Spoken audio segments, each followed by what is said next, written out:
So, attaining enlightenment just doesn't make any sense the traditional way it's taught to us. I'm talking about the idea of becoming enlightened, attaining some um, amazing state of bliss that's above and beyond everybody else.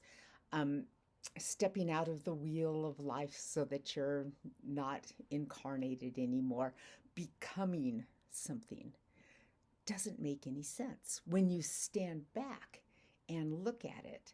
Because just think about humanity. We have been living here on the planet for 80,000 years, just exactly the way we are.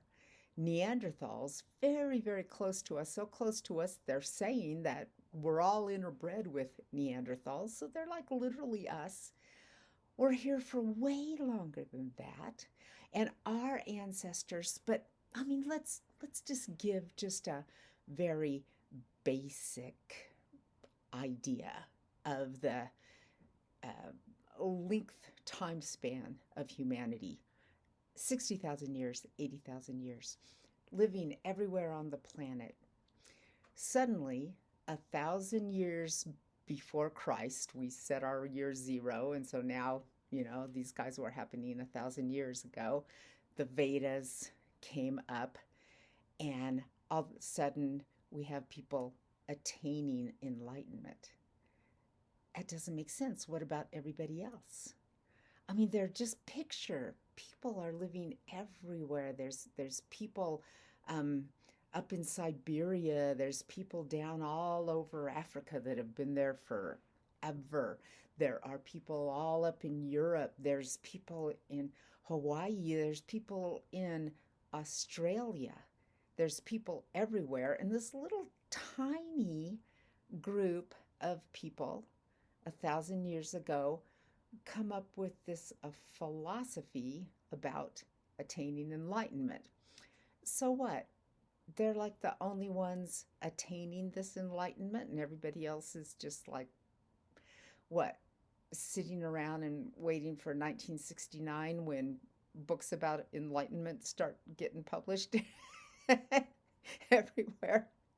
It just doesn't make sense that enlightenment itself is something that you step forward into. And even the enlightened masters themselves, if you read them, say, no, we're looking for a natural state. So it behooves us to get over that idea just right away. We're not looking for something that we become. We're not looking for something that makes us better than what we are right now. We're just simply looking to uncover the false face that is false anyways. It doesn't exist. So then all of a sudden when we're looking at that, we're like, okay, so humanity is this vast group of people having experiences everywhere around the planet. And for the most part, we have been what you would have to call awake, because we really kind of couldn't have been human beings at all if we didn't know who we were. If we were living in a state of existential confusion that whole time, it just really wouldn't have worked. So now think about more the qualities that we ascribe to enlightenment at all. Relaxed into your being, awake, not confused by your perceptions. You know who you are. You're not swayed constantly by emotions which are triggered by false thoughts. You're actually living in a very stable state. You're living in a state where you're actually able to exist without causing confusion and destruction around you. This is not something we step forward into and become. This is our natural face.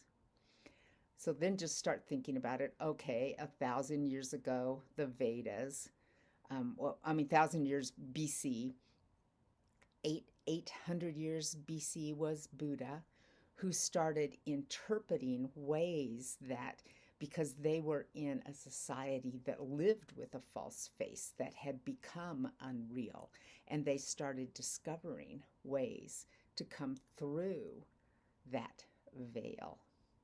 So then that just opens it up to the whole humanity in the whole world, that there are people everywhere who live naturally in this state and have ways to tell us about it. So it just makes more sense that we are looking for something that the natural human being already experiences. We're not looking to step forward into some sort of attainment. And I think that however much you can drop this idea of attaining, you're going to be so much closer to opening up the flower that is the real you. So, this attainment thing just doesn't make sense.